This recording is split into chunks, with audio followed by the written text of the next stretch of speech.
Conservation of energy tells us that if I have a system that is a closed system, and I know the amount of energy that's in that system, let's say 75 kilojoules, it can be a different value, it doesn't matter.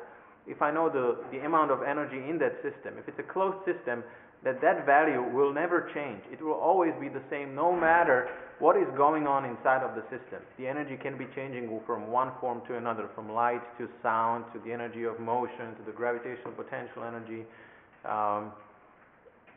to thermal energy. It makes no difference. When I add all of those different energies together, it will always come out to be, as a sum, the same value, 75 kilojoules.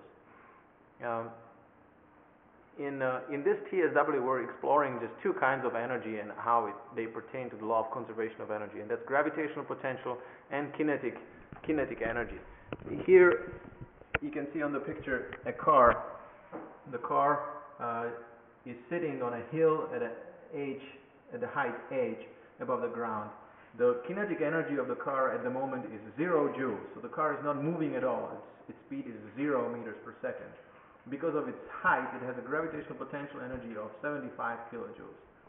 Now, if someone pushes the car, and if we're considering only those two kinds of energy, the kinetic and potential energy, if the car just starts sliding down the hill, then of course we know that the potential energy, because of the decreasing height, is decreasing, but the car is picking up speed, so it's going faster and faster. So its kinetic energy increases. We can say that the potential energy is transferring into the kinetic energy. And let's say if I know that at this very moment the car has 50 kilojoules of potential energy, we could ask, okay, how much kinetic energy does the car have?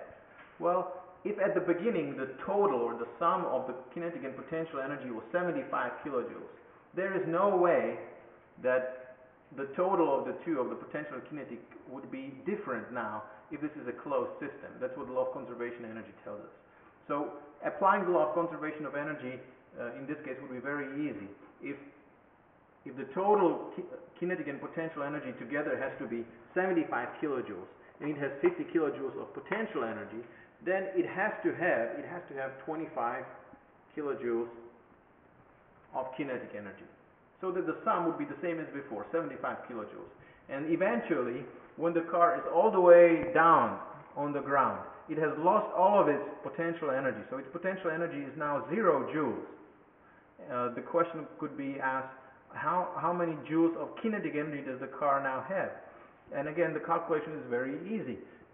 All of the potential energy, all of the 75 kilojoules it had before, was now transferred into the kinetic energy. So the kinetic energy of the car has to be 75